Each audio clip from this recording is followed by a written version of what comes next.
He's back into it in Chester. Here's El Senior. Yes! Yeah! The center back, Jacob Glesnes. He's going for it. Yes! Oh, my God! What a goal!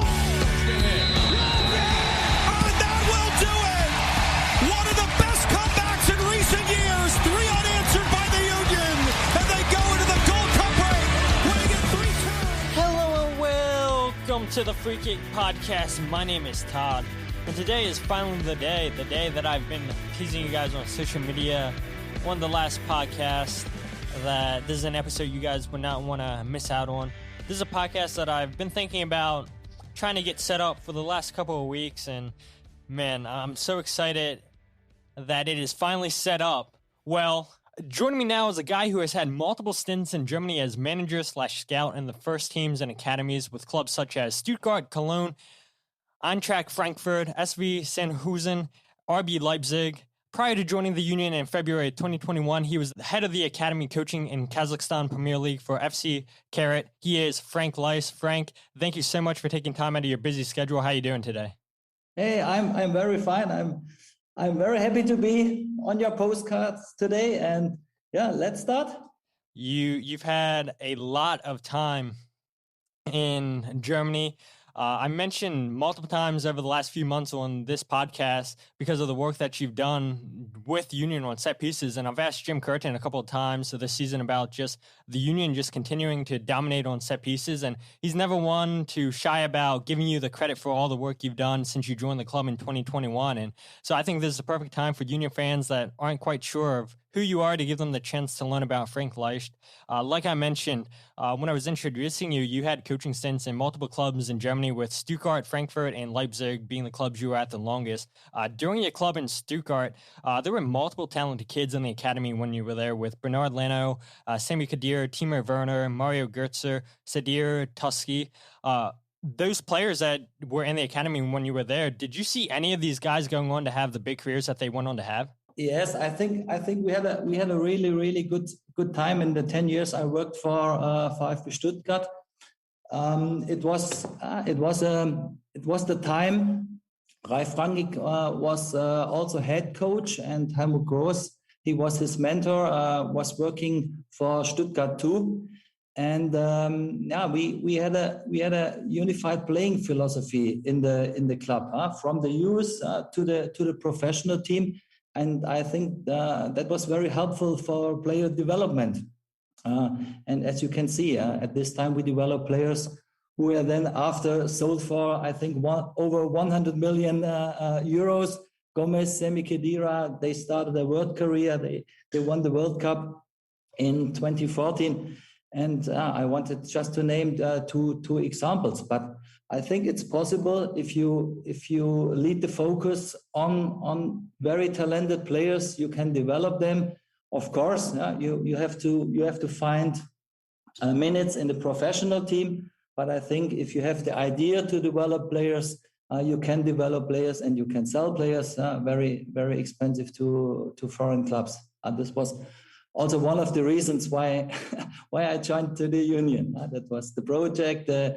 My tasks were similar to these in Stuttgart. You look at it, everybody says it doesn't matter if it's people that cover the Union, if it's coaches, they all say, Ernst Tanner too, it's a bigger project than, just winning games, developing players and then sending them eventually off to Europe, with Brendan Aronson and Mark McKenzie being the two players coming from the academy. And, I'm sure there's a couple other guys that aren't too far away that are going to get the chance to play in Europe or go back to Europe. But I know the stigma for fans that don't really pay too much attention to the Bundesliga, they always say, oh, what's the point of watching when Bayern always steals everyone's talent?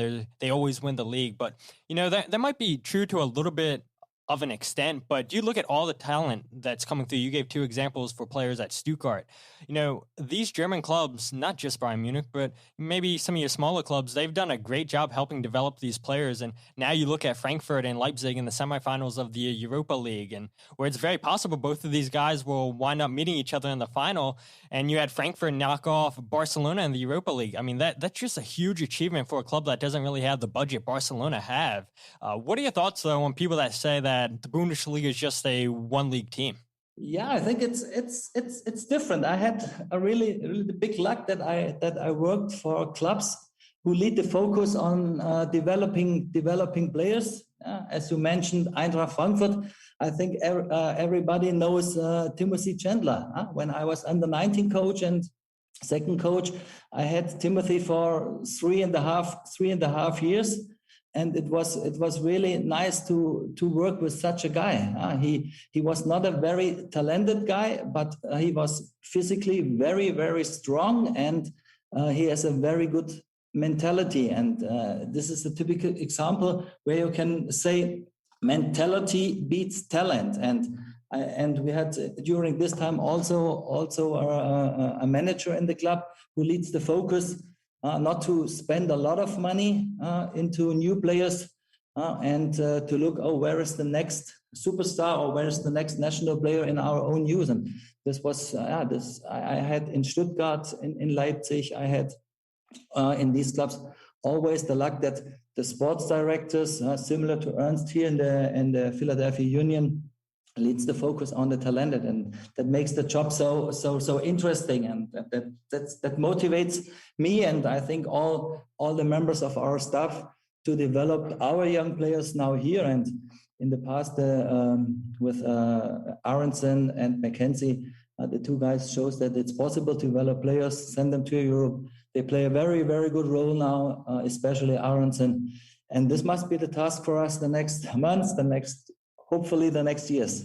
Not only academy players, like I mentioned, but I think there's going to be some players that the union brought from Europe that are eventually going to go back to Europe and possibly with the summer window. Hopefully, I guess, in your case, you guys want to keep hold of your whole team because you guys are off to a flying start in MLS and first in the Eastern Conference.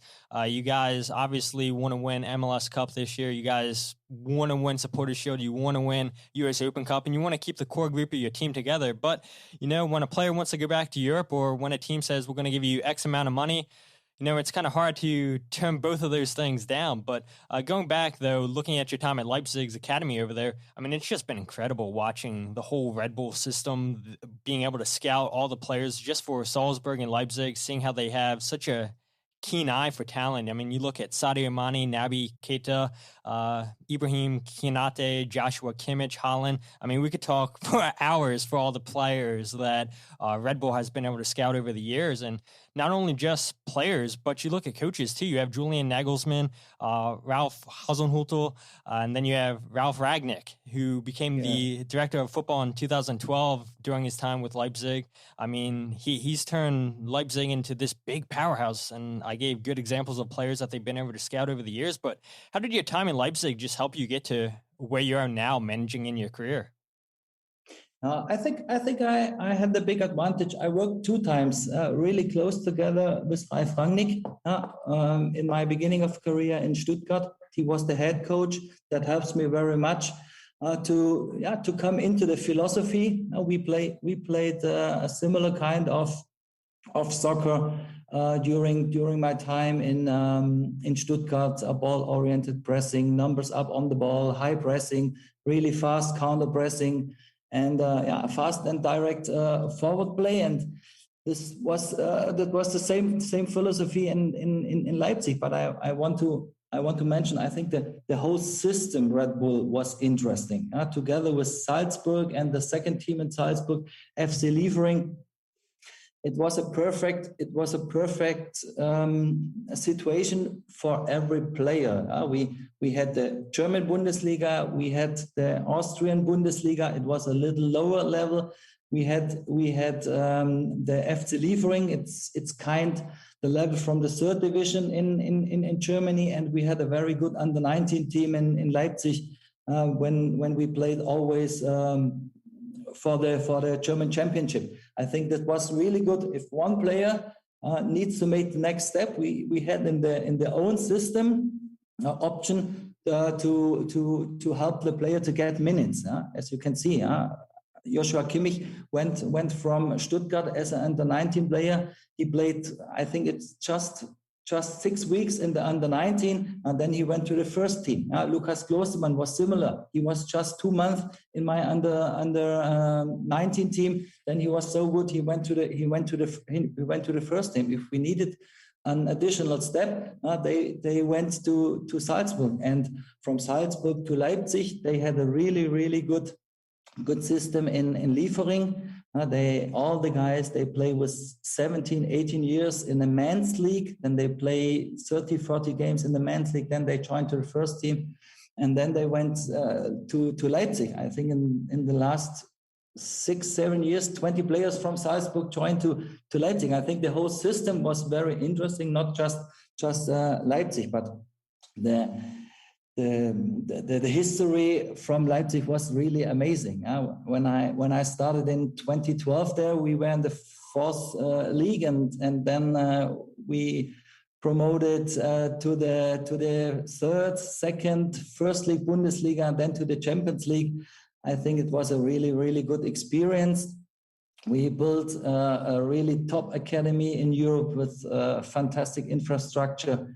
And it makes a little bit easier to develop players and to recruit players, of course. I have to say that. It must have been so enjoyable for you coming into a club that just won the first trophy the year prior, trying to build on that, go for a deep run in the Champions League to go farther into the playoffs. And the Union just sold their two good players in Mark McKenzie and Brendan Aronson. And then during your time at Leipzig, you had Ernst Tanner at Salzburg. And I've got to imagine, since you were both in interconnected clubs with the same ownership, you guys probably knew each other. Was Ernst Tanner the one who brought you to Philadelphia? We know and really appreciate each other for over 25 years as colleagues. It's a long time.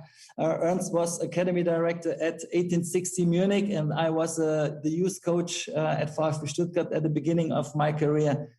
And I know we had a lot of really good fights. 1860 Munich was a really good academy, and of course, then I followed the career of Ernst, and but we had not every time a really close contact. And during my time in Leipzig, as I was the head coach of under 17 and under 19, we had a regular and of course a closer contact, because at the beginning, we had a lot of meetings together. All the coaches met in Salzburg or met in Leipzig. We had scouting meetings together, and then the contact was a little bit closer. And then it was a little bit surprising for me. One day he called me, and it was the time when I was at home. I went back from Kazakhstan because of Corona, and then he said, "Oh, Frank, maybe I have an idea. You know that I'm in Philadelphia Union now, and we have similar ideas to Salzburg, and I can imagine that it's a nice project and it's a nice task for you." And then we had a first meeting in Frankfurt at the airport, and then he said, "Come on, I want to invite you to Philadelphia." But then. I must really say that I had an incredible meeting with Jim. Yeah. I met him two times in December, and from the beginning I thought, okay, the package with the sports director, I know him, I know his philosophy, the kind of soccer the Philadelphia Union wants to play suits to me. I have an awesome head coach. The game philosophy is perfect. The tasks were similar to the task before. When I was the first time assistant coach in Cologne, I had also the task to develop young players. During this time, Lukas Podolski was 18 years old, and he was my player there, and everybody knows his career as a superstar. He played over 100 international games with 50 goals. He won also the German World Cup, and he said to me, "We have a lot of good, interesting players in our academy.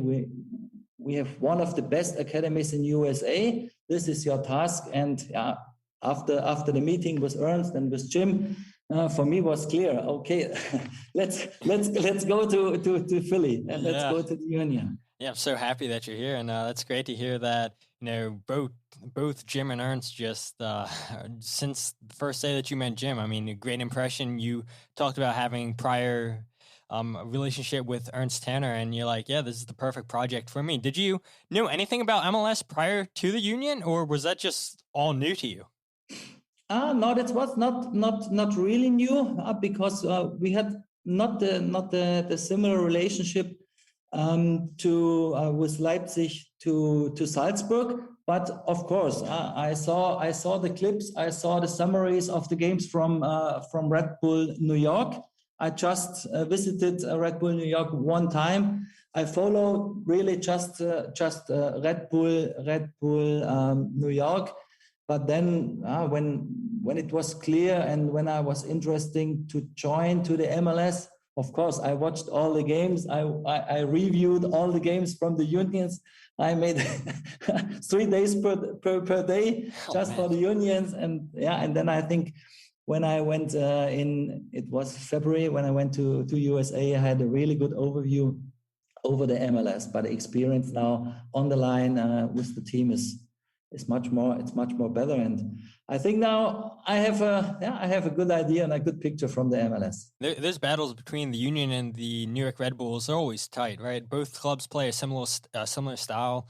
And the playoff game last year, I mean, if it wasn't for Jacob Glesnes, that game was going to penalties. I mean, both of you guys play such tough defense, both good on set pieces, and we'll get to set pieces here in a minute. But glad you chose the Union, and Ernst Tanner and Jim Curtin were both able to recruit you, and maybe not potentially go to New York Red Bulls. So glad to have you here in Philadelphia. But like I mentioned, your specialty, your area that you focus on with the Union is set pieces, both offensively and defensively. And since you've taken over, the Union are up there in the top 5 of both offensively set pieces scored and also in the top 5 of the lowest number of set pieces conceded. And Jim Curtin, he's talked about it plenty of times, how Jay Sugarman and the team are always looking for different innovations to put the club on top, to go out this year and bring in Liverpool starring coach Thomas Granmark to help work on throw-ins. You get brought in last year to help with set pieces.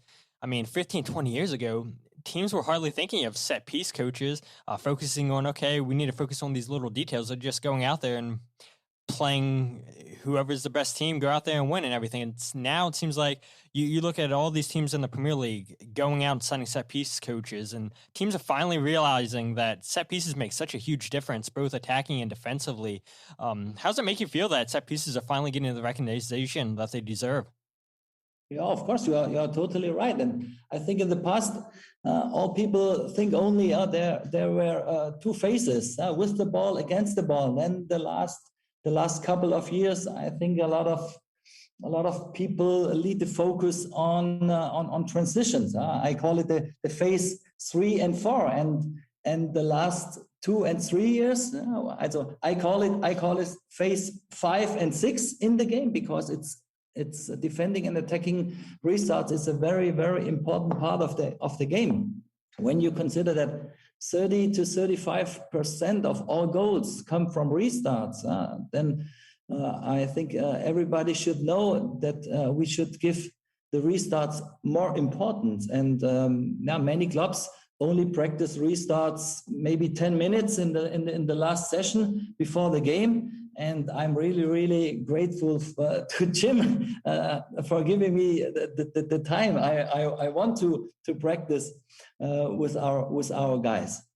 We work on restarts 2-3 times per week. One part of the session is defending restarts. One part of a session is attacking restarts. And then in the individual training, we work on the services. We work on the technique of the headers. But I have to say, I was never a specialist on restarts, because I was always head coach. I had my assistant coaches with the focus on the restarts.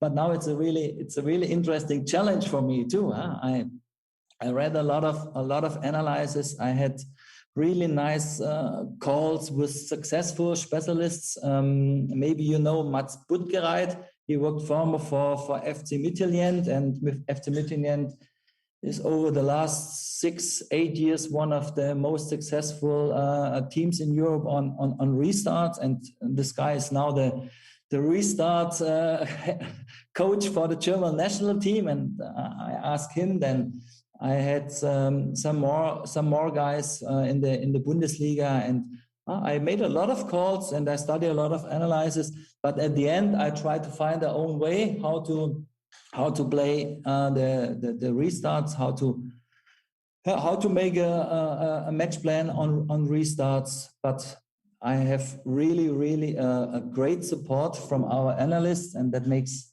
the work a little bit easier. We have all the data from the restarts.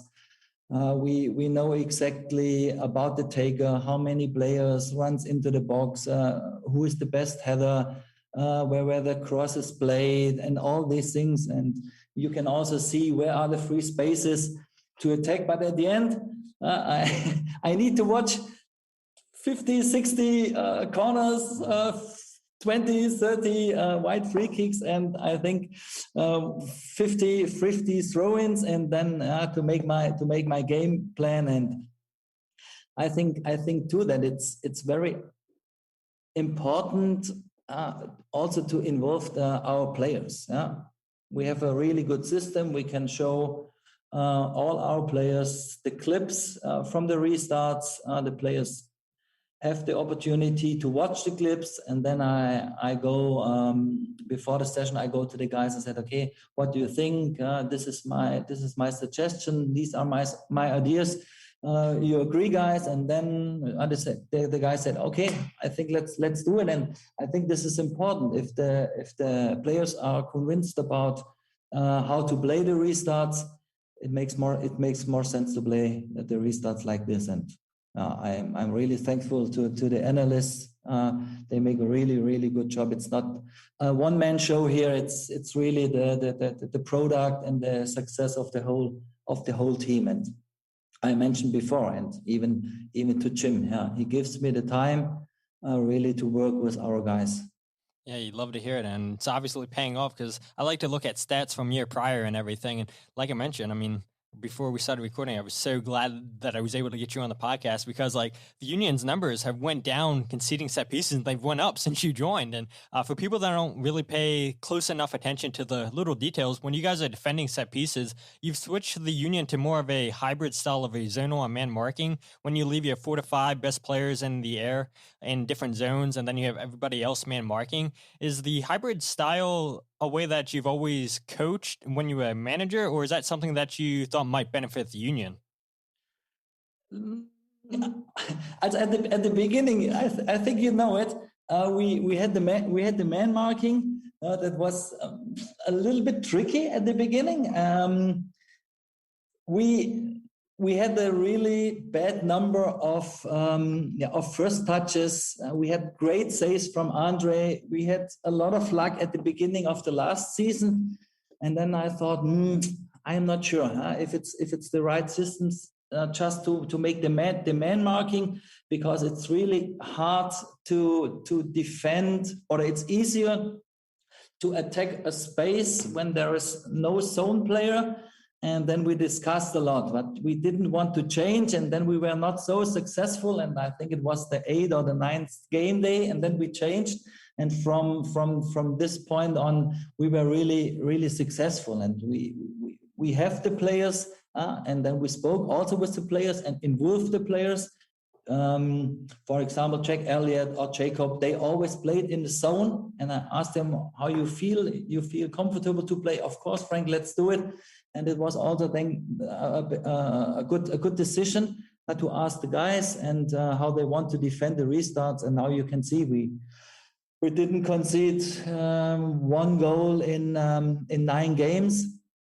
But also you have to know that the second phase on restart it's very important, and the guys make really a good job in defending a restart. For sure. And then when you guys are attacking the restarts, one thing I've noticed this year is you guys are having Kai play the ball to the near post, and then it's usually Ali Bedoya on the near post, and he's flicking the ball on. And then every time Ali gets a flick on, I know you guys haven't scored off of that yet, it like causes chaos for the opposition. It's like you guys have a free header into the goal, you guys get a foot onto the goal. One of those plays are going to pay off eventually, but what have you made of your offensive corners this season?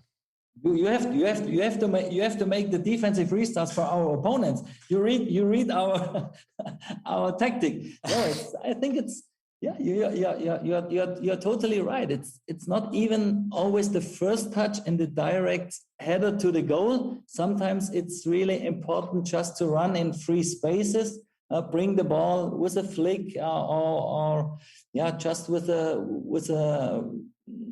header into a dangerous zone. And of course, and then you have to occupy this zone. And this is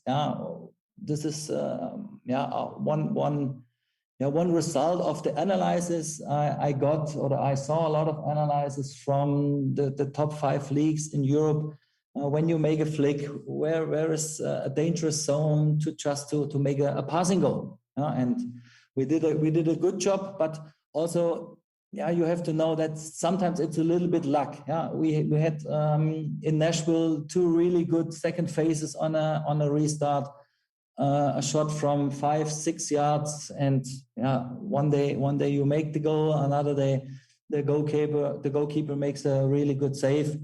I think offensive restarts is also a little bit luck, but you can provocate a little bit the success. We try to bring a lot of players into the box, not just 5. Sometimes we use 7 players in the box, and we try to play a little bit brave. And now it's successful, but I hope we can score, or we need to score.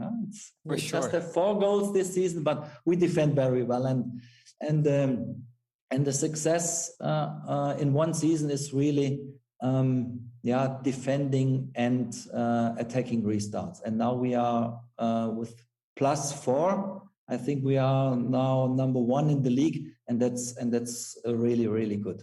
Yeah, it absolutely is. I mean, so many fans, like I said, just pay attention to, okay, how many goals you score, how many goals you can see, but they don't look in sometimes how the goals come. And a lot of your goals, like you mentioned, are coming from set pieces, and hopefully that can continue. You guys have 4, like you mentioned, and you guys have been close a couple of times. I was a little bit upset seeing Jack Elliott get a free photo on the ball against Toronto. I was like, oh man, like he was so close to scoring off of that. It's going to come. Like I know it's going to come, and the opposition, hopefully none of them are listening to this podcast and picking up on any of those tactics, but hopefully it starts this weekend against LAFC. And a lot of people in the media, both in Philadelphia and MLS as a whole, they've been talking about Nate Harriel a ton, just how much he looks the part, how much he's progressed this season. And you can see Thomas has been a great effect for Nate's throw-ins. But the one thing I've noticed is Nate is so dominant in the air. He doesn't lose those 50-50 balls. He comes close to scoring multiple times with his head.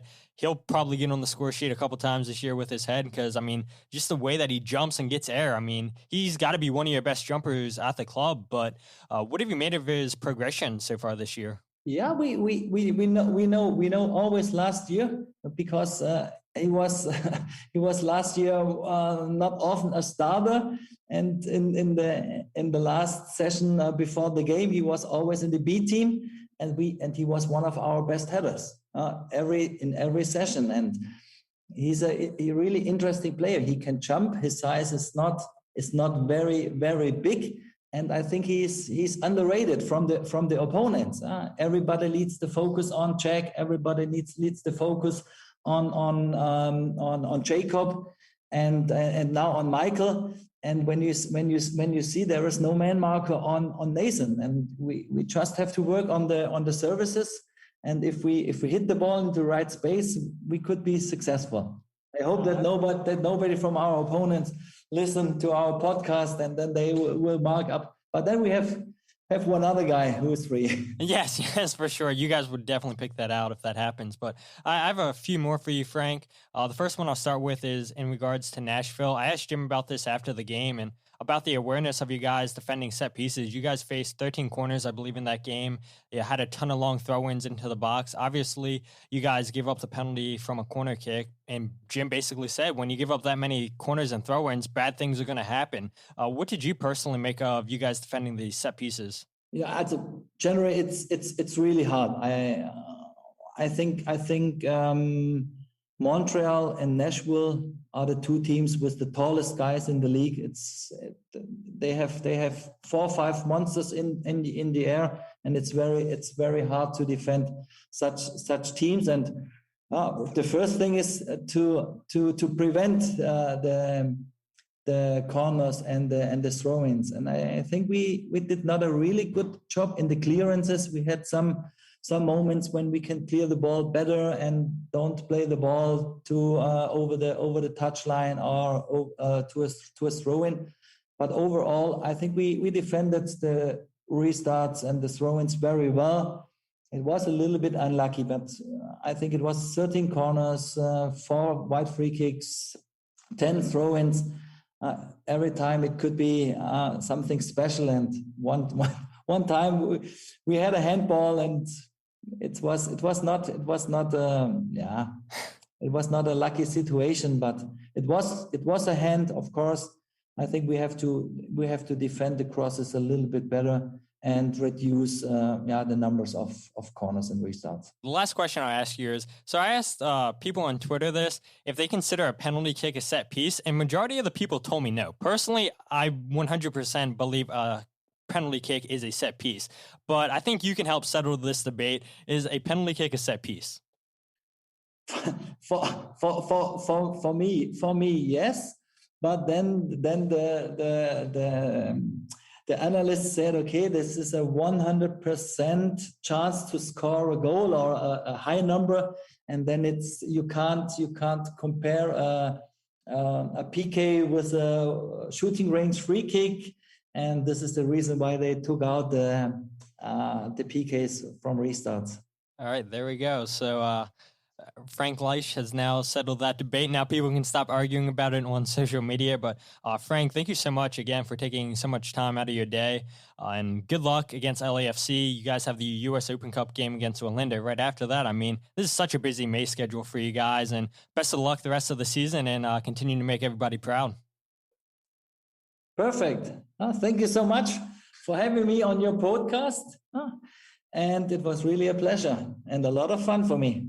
And finally, I hope I could give you some good answers, and I hope that we are successful in the coming games. And see you and take care. Well, there you have it. My interview with Philadelphia Union assistant coach Frank Leicht. Hopefully, you guys enjoyed that episode as much as I did having the conversation with Frank.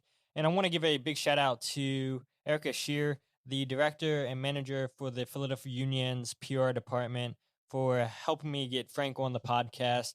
She was also responsible for helping me get Cole Turner on last year. And yeah, I'm sure I'll do my best to try and get some more players or maybe some coaches on the podcast again. And again, just shout out to her and Frank for coming onto the podcast. And I look forward to the rest of the Philadelphia Union season.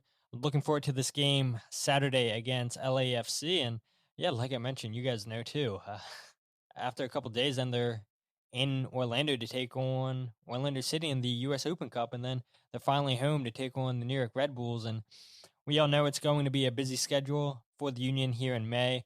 We all know that we're only home twice in May, but I have faith in the Union to get points, to continue to be on top of the Eastern Conference. And if you guys still aren't following the podcast on Twitter, Instagram, or Facebook, go ahead and follow @FreeKickPod, wherever you get your podcasts, The Free Kick. And yeah, I'm not sure if we're going to do a preview episode for LAFC or not, but for sure I will do a review episode on Sunday, probably release it on Monday.